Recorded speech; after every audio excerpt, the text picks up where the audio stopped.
Hey guys, and welcome to our channel. Today we're going to be talking about water softeners, why they're used, and how to take care of them.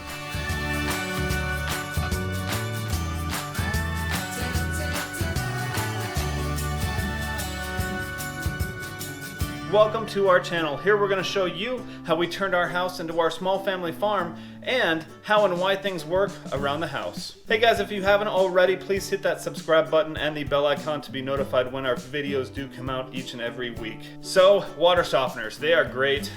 We finally got one a couple years ago because stuff was starting to deteriorate around our house. And that's one big plus to having them. They can save on your appliances and make them last a lot longer.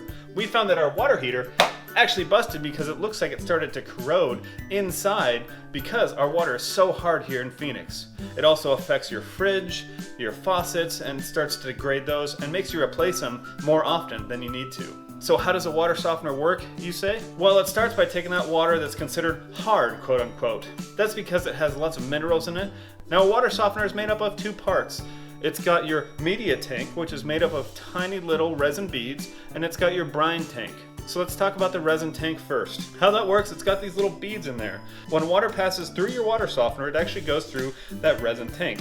And when it goes through the resin tank, all of those extra minerals in your water that makes it quote unquote hard actually get deposited onto those resin beads. Then when the water leaves that water softener, it has less minerals and therefore is soft. Now over time, those minerals build up on those resin beads, and so you need to flush them out. That's what the recharge cycle does. That typically happens at night or whenever you set it. In our case, it happens about 2 a.m. and it takes an hour or two. And that's where that salt from your brine tank enters into the equation. You fill up your brine tank with lots of pellets of salt. So what that means for your recharge cycle. When it's time, it fills up that brine tank with water, so the water and the salt mix and it gets a brine mixture, basically a salt water. Then it takes that salt water and flushes it into that resin bead tank.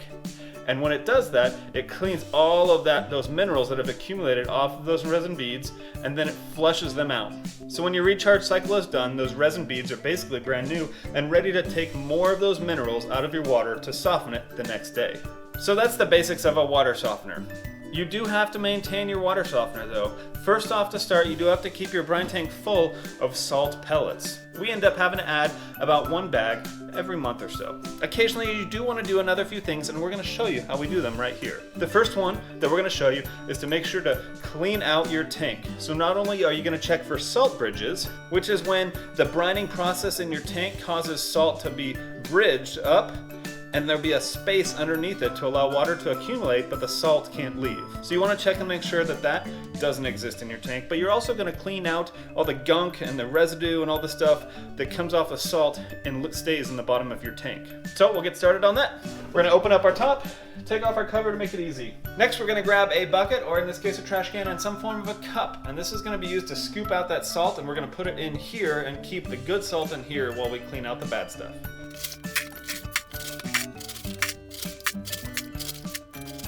So I went ahead and put all of the salt that was in the bottom of the tank and put it in my trash can here. Then I went and got a cleaner and just wiped out all the gunk in the bottom. And next, I'm going to put that salt back in.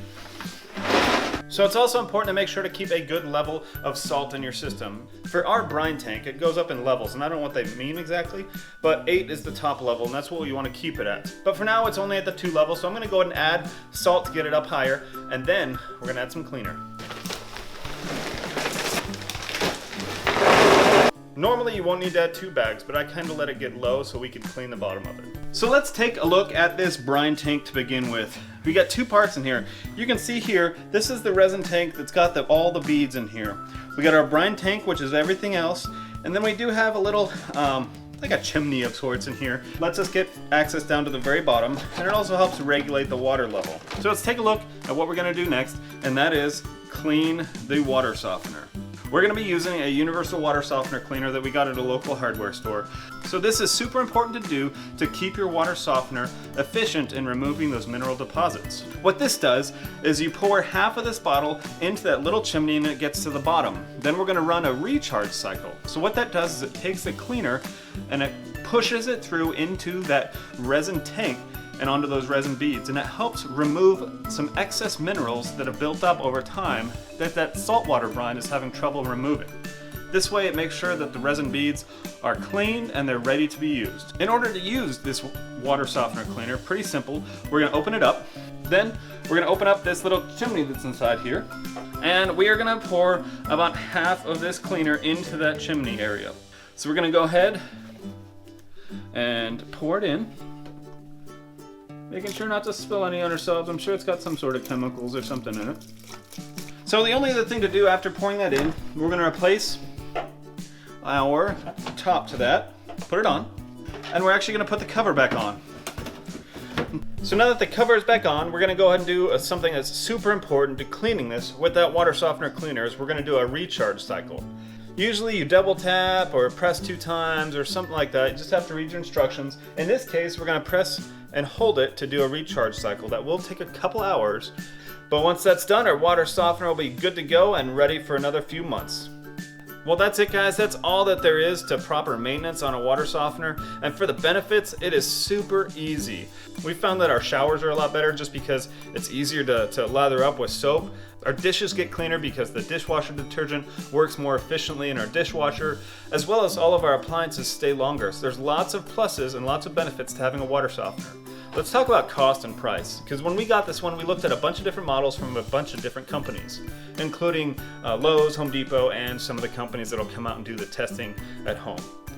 The bottom line is that some of those companies, and I won't name any names, wanted $6,000 or $7,000 to put a top-of-the-line, state-of-the-art water softener in this house. But the warranty was only good for 5 or 10 years. So we looked at other places, for example, Lowe's. We found a water softener there for around $400, and with parts and everything to get it installed, it's probably another $50 to $100, so we'll call it $500. Well, what's the warranty on that $400 Lowe's water softener? It's exactly the same. So if we have any issues with this, we just call Lowe's and we'll get a replacement. The other thing we noticed when we opened this up the first time, the resin tank that's inside of here is actually made by one of those same companies that wanted to charge us $6,000. So the difference isn't a whole lot. The warranty's the same, a lot of the parts are the same. So we went with a $400 machine, and you know what? It's worked great, and that's what I'd recommend for anyone else. It was also super easy to install. The hardest part was putting in this recharge wastewater line to go into the laundry room where it'll go down the drain.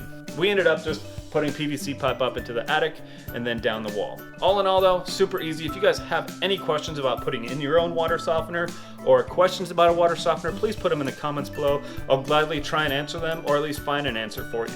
If you guys like this video, once again, go ahead and please hit the subscribe button below and hit that bell icon to be notified when all of our new videos do come out each and every week. Thanks a lot, guys. Have a good one.